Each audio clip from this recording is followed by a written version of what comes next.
This 17-year-old high school dropout claims that he earned more than $1 million because of cryptocurrency. And to be specific, it's because of the Jupiter airdrop sa Solana network. Totoo nga ba ito? At kung oo, paano? Tara, alamin natin yan.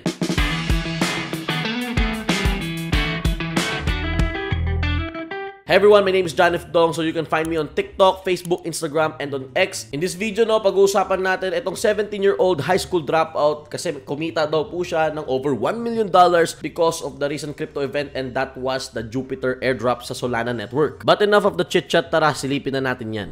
Alright, so konting context lang about the Jupiter airdrop. Ito po kasing Jupiter airdrop is one of the recent events or airdrops na nangyari dito sa Solana network. And yung mga nabigyan po, I believe, is yung mga nag-transact using the Jupiter DEX. And right now, wala akong nakuha dito eh. Ayun, wala po tayong allocation for this round. And nandito tayo sa Twitter niya, siya mismo po nagsabi nito guys ha. He made over $1 million on the Jupiter airdrop, and here is how we can do the same for the next 3 rounds. Again guys, regardless kung totoo o hindi na kumita siya ng $1 million dito, yung pinaka-totoong bagay talaga dito sa idea na to is yung airdrop. So dito guys, pinaliwanag lang naman niya kung ano yung mga dapat gawin para magkaroon kayo ng allocation, maging eligible kayo dun sa nangyaring Jupiter airdrop. So here's what we can do daw, pero ako i-demo ko lang sa inyo. First thing that we're gonna be needing is a Solana wallet since magta-transact tayo dito sa Solana blockchain, and etong Phantom wallet ang maire-recommend ko sa inyo. Trusted by a lot of users, and eto rin po yung ginagamit ko. So may link tayo dyan sa description, pinutin nyo na lang po. And dito sa page na to, just click on the download button sa may top right. In my case, I'm using a Brave browser, so I'm gonna be choosing Brave dito sa listahan. Ayan. So pinutin natin yung Brave, and then dito naman pinutin lang natin etong add to Brave, then add extension. Then mapupunta po tayo dito. So we have to create our new wallet. So pinutin nyo lang create a new wallet. Then lagay nyo lang yung password ninyo. Then check the I agree to the terms of service and continue. Tapos kailangan nyo lang i-save and i-secure yung inyong mga phrases, yung inyong mga security key, private keys, etc. etc. And I strongly recommend na isulat nyo yan sa papel or sa mga journals ninyo kasi pag computer baka ma-hack or makuha ng ibang tao. Now once you're done with everything, na set up nyo na ang inyong mga Phantom wallets, nandyan yan sa may bandang top right, ito po yan, Phantom.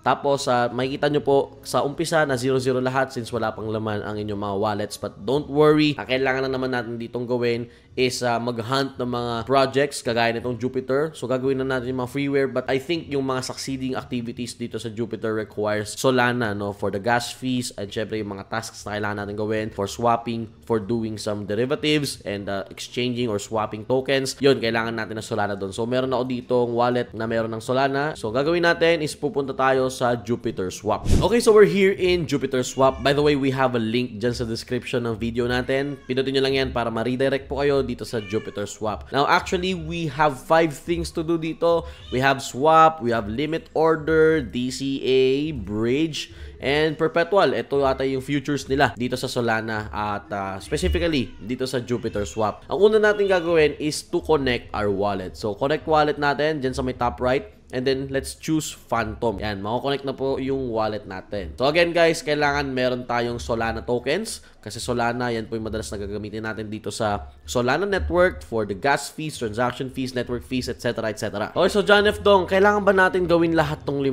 Bakit kailangan kong gawin to?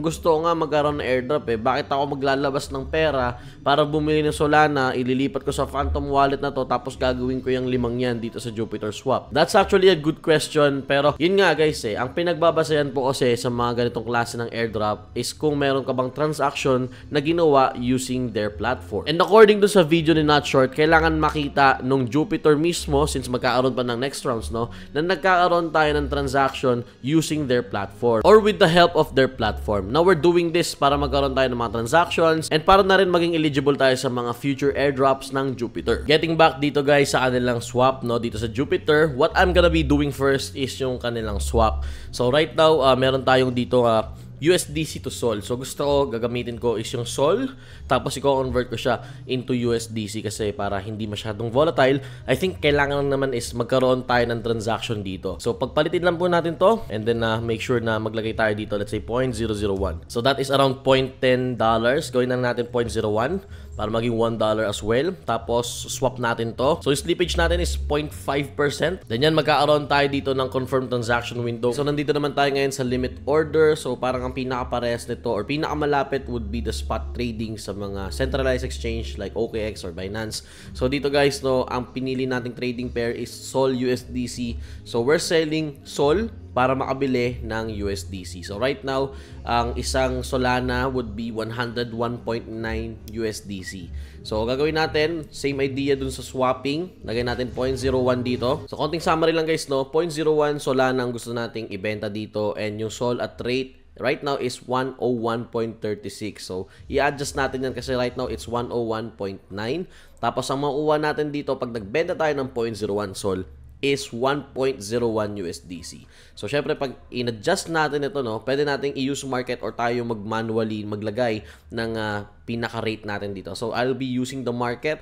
So, ito, nag-update na yung price. Makukuha natin dito sa ating 0.01 Solana would be 1.017083 USDC. And if I'm okay with it, I'll click on place limit order. Then magkakaroon ng confirmation window dito. Confirm lang po natin. So yan, nag-proceed na yung transaction natin. Wait lang natin guys, no? So technically, magkakaroon tayo ng additional $1 doon sa ating USDC. So kanina nag-swap tayo, nagkaroon tayo ng $1, di ba? Naging 1.39 total.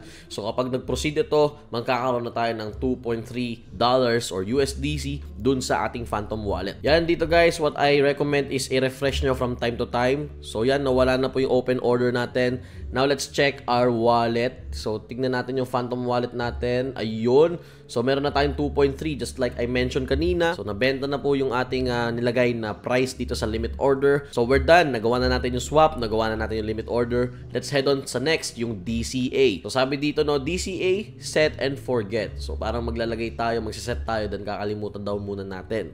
So, for this, no, nakita natin na pwede tayo mag-allocate ng iba't ibang tokens. So, right now, pwede natin i-allocate yung Solana or itong yung WEN tokens na nakuha natin. Pwede natin ilagay ito para, ewan ko ba't may launchpad at the moment, pero tingin ko ito yung pinaka-worth it na ilagay dito. So, for this, I'll be choosing WEN tokens, but you can also use Solana or kung ano man yung mga tokens na available dito. Go with it. So, ako, WEN tokens. Tapos, ang makuha natin or yung to buy, pipili din tayo dito. So, let's say, gusto ko sa WEN tokens ko, maging kapalit is USDC or USDT. We're free to choose. Basta kung ano man yung available dito. Okay, so nakapili na tayo ng tokens na i-allocate natin. Nakapili na rin tayo ng tokens na bibilhin for this allocation. Bigyan ko lang kayo ng konting summary. So, I want to allocate 35,000 of my WEN tokens to buy USDC. No? At mangyayari ito every week over 2 orders. So, yun po yung parang pinaka-summarized version.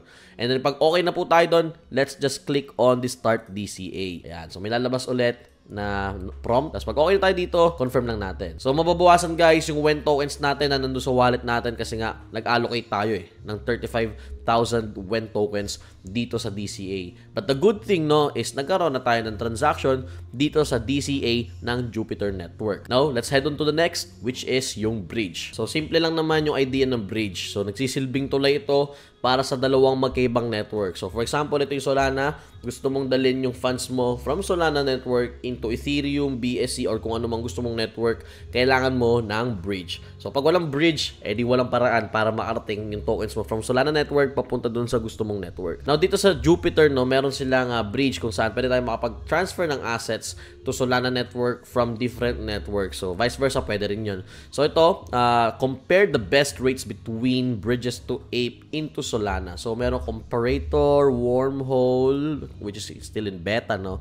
Or yung on-ramp. So, meron tayong tatlong choices. So, pinutin natin yung comparator since tingin ko ito na yung pinaka-stable nila since wala ng beta na nakasulat doon sa choices. Alright, now guys, meron ako dito sa Ethereum wallet ko. So, that's 0.1 for Ethereum. So, let's say gusto ko mag-transfer ng Ethereum tokens. No, pwede yun. Pwede yun. Kapag pipili natin dito, ayan, Ethereum. And then, mag-transfer tayo ng 0.05. Tingnan natin yung quotation dito. And magiging mangyayari dito is i-convert na niya along the way. So, let's say, for example, dito sa quotes ni Mayan, lumalabas na yung 0.05 Ethereum natin, pag dumating na sa Solana network, would be 113 USDC.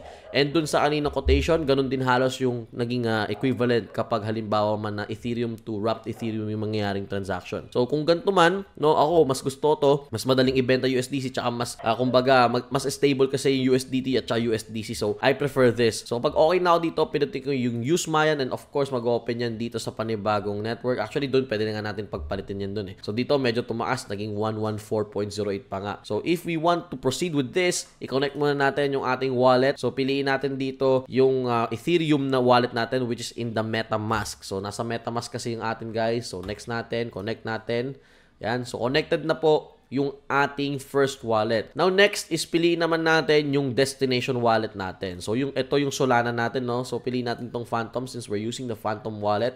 Then dito, guys, i-connect nyo lang po, guys, etong ating wallet sa Mayan. Now connected na both, and ito yung quotation. Again, guys, 0.05 Ethereum pag dumating sa Solana natin would be 114 USDC. Now if we're good with it, pindutin na natin yung swap, and yan, pinapakita niya ulit yung transaction. Then if we're good with it, confirm swap. Yan. So lalabas, meron dyan window panigurado. I think it's MetaMask yan. So sa MetaMask, guys, lumalabas yung ating gas fee is $6. Okay, $6. So madadagdag yan dun sa ating pinaka-transaction. Pero okay lang din kasi meron naman ako USDT dito, pero Ethereum pa rin ang ginagamit dito, guys. So sa inyo, kung medyo hindi nyo pa naintindihan to, pwede tayong gumawa ng video. Let me know down there in the comments lang. Right now, i-type nyo kung gusto ninyo na gumawa tayo ng dedicated video about swapping, about using these wallets, itong mga MetaMask, Phantom wallet, kung gusto nyo mas dig deeper tayo doon sa mga gas fees. Now yan, swap submitted. So let's wait na dumating etong ating tokens na Ethereum papunta dito sa ating Solana. So expect natin, marireceive natin dito would be USDC, hindi po Ethereum or Wrapped Ethereum. And yan, guys, no, confirmed, no, na nagkaroon na nga po ng bridging kasi nawala na po yung aking 0.05 Ethereum dito sa aking MetaMask. Now check natin yung ating Phantom kung pumasok na dito. At the moment, wala pa po kasi lalabas naman yan dito eh. At makikita rin natin yan dito sa mga recent activity once na dumating yan. Meanwhile, and yun, after a few minutes, pumasok na po. Ayan o, 117 na yung total ng USDC natin. Yan, 113.99.